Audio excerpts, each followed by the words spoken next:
Halo guys, salam ilustrator. Saya akan menjelaskan hal yang paling mendasar dari aplikasi Adobe Illustrator, yaitu tentang membuat file baru atau new file. Baiklah, kita lihat pada tampilan yang ada di menu bar di atas itu, di bawah menu bar. Tampilan menunya belum terlalu komplit dan beberapa menu juga tampak buram, ya, berarti tidak siap digunakan. Untuk mengaktifkan menu-menu itu atau membuat menu-menu itu siap digunakan, kita harus membuka sebuah file. Mari kita membuat file baru. Kita menuju pada menu bar. Di situ ada file. Kita buka new. Maka kita disajikan oleh sebuah panel new document. Kebetulan tampilannya sudah cukup crowded karena saya telah menggunakan berbagai format yang ditawarkan di sini. Bisa kita lihat pada button resend di sini, ya. Jadi itu adalah menu-menu yang telah kita gunakan. Untuk melihat menu-menu yang ditawarkan yang lain di dalam new document panel, kita bisa klik mobile di sini.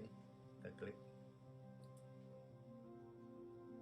maka kita disajikan oleh banyak format, ya, yang terkait dengan desain visual mobile tentu, ya, maksudnya. Di sini ada iPhone 6, ada iPhone 5, ada Apple Watch, ya.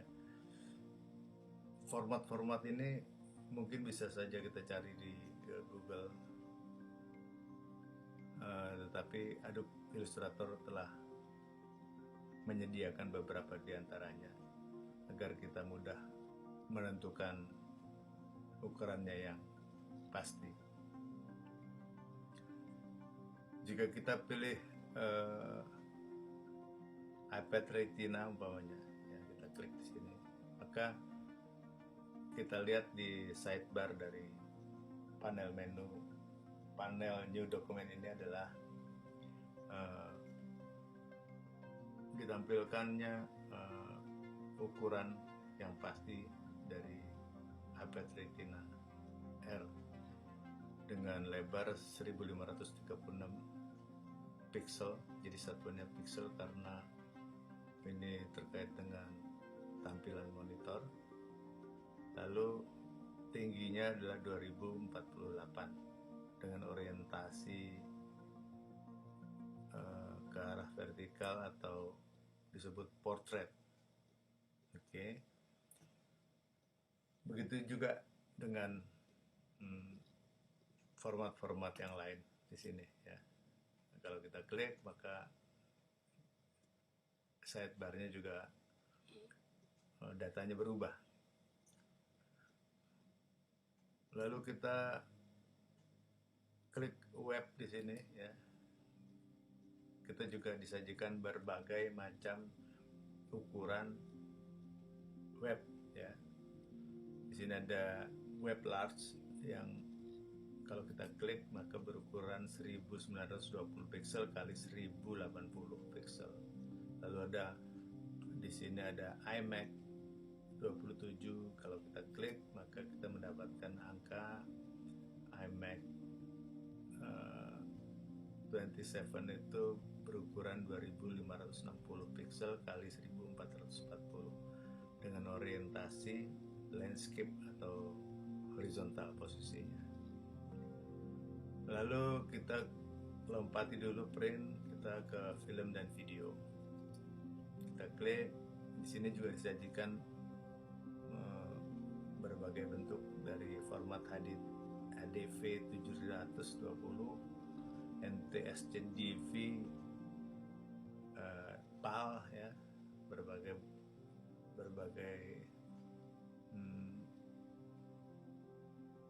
kebutuhan format film dan video ditawarkan di sini. Kemudian kita masuk ke Art and Illustration, kita klik. Di sini juga ditawarkan format terkait dengan aktivitas ilustrasi. Di sini ada postcard yang ukurannya sangat spesifik, 101,6 mm kali 197,56 mm dengan orientasi portrait. Lalu ada poster yang berukuran hampir lebih dari 45 cm dan lebih dari 60 cm tingginya. Format-format ini akan agak sulit untuk dicari secara detail. Baiklah, kita masuk ke pilihan print, kita klik print. Ini adalah format yang sering atau mudah kita jumpai di mana-mana ya. Seperti di dalam kehidupan sehari-hari kita bisa temukan ukuran A4 dan format A3 yang bisa kita jumpai di layanan fotokopi. A4 adalah separuh dari A3. Oke. Dan ini sangat terkait dengan standar ukuran kertas di dunia. Lalu ada tabloid, kalau kita masih mengingat di beberapa tahun yang lalu ukurannya sangat jelas. Oke, kita tentukan pilihan kita ke A4, kita klik A4, maka kita mendapatkan data ukuran formatnya adalah 210 mm kali 297 mm dengan orientasi portrait. Defaultnya seperti itu, tapi jika kita menginginkan formatnya atau orientasinya menjadi landscape, maka kita tinggal klik, maka kita akan mendapatkan format yang horizontal dengan width dengan lebar 297 mm dan tingginya menjadi 210 mm. Lebih lanjut dari data ini adalah di sini ada opsi artboard yang defaultnya 1, tapi kita bisa mengubahnya, katakan menjadi 20 gitu, dan mungkin 100 juga bisa, tapi kali ini kita pakai 1 saja. Oke. Lalu di sini ada opsi bleed ya. Opsi ini akan berurusan dengan proses repress ya. Jadi kita bisa mengantisipasi kemungkinan dalam pemotongan kertas ketika dia menjadi buku atau menjadi surat kabar ya. Lalu di bawah ada opsi color mode ya. Di sini disediakan dengan CMYK color defaultnya, tapi kita mempunyai pilihan RGB color. Jika kita klik, maka kita mendapatkan warning simbol di sini yang mengingatkan kita bahwa RGB tidak berjalan dengan baik untuk format print atau cetak. Walaupun dalam perkembangan mesin pracetak mutakhir, hal ini sudah tidak lagi mengkhawatirkan karena secara teknis warna RGB secara otomatis bisa dikonversi menjadi CMYK. Oke, kita kembali ke CMYK. Lalu di bawah ada more setting ya, ada settingan tambahan. Kalau kita klik, maka tampaklah seperti sebuah rekapitulasi dari syarat-syarat yang tadi kita tentukan ya. Dengan name, untitled tuh karena memang kita belum memberikan nama, kita bisa saja memberikan nama baru, ya, misalkan namanya file baru. Lalu profile custom, ya, profile custom, nah, kita bisa kita ikuti saja seperti itu. Mungkin ada perubahan-perubahan tadi yang kita lakukan.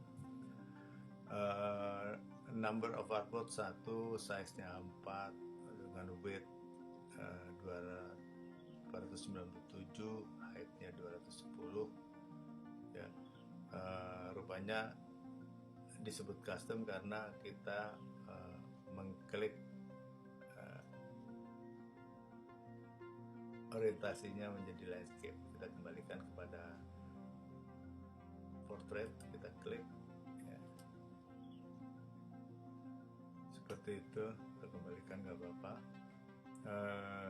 Lalu bleed-nya juga 0. Di sini ada advance kadang-kadang terlipat seperti itu, sehingga cuma tertulis color mode CMYK PPI, ya, pixel per inch-nya 300. Kalau kita ingin men-setnya lebih lanjut, kita tinggal buka advance-nya. Di sini color mode-nya juga masih bisa kita ubah. Di sini yang berbeda adalah raster effect. High, ya, kategori high, dalam kurung 300 ppi atau pixel per inch.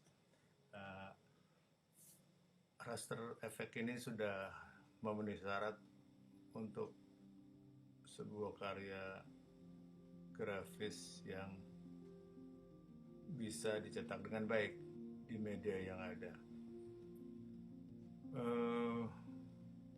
Paling tidak dia sudah memenuhi syarat untuk dicetak di atas kertas art paper yang mempunyai karakter permukaan yang halus dan jalinan serat kertasnya yang solid, ya. Pilihan-pilihan di sini juga bisa dilihat, ya, ada pilihan medium, ya, yang 150 untuk kertas yang punya kualitas lebih rendah dari art paper. Ada HVS, ada kertas koran atau broadsheet. Lalu ada pilihan screen 72 pixel per inch, ya. Biasanya ini digunakan untuk mengantisipasi format-format terkait dengan monitor, ya. Karena monitor tidak membutuhkan banyak pixel per inch, ya. Tentu saja pilihan-pilihan di sini sangat menentukan terhadap besarnya file, ya. Tapi dalam format vektor yang digunakan dalam Adobe Illustrator ini, ukurannya relatif kecil di dalam mode yang manapun. Oke, di sini kita cancel saja. Lalu kita sudah setuju dengan segala settingan yang ada, maka kita klik create.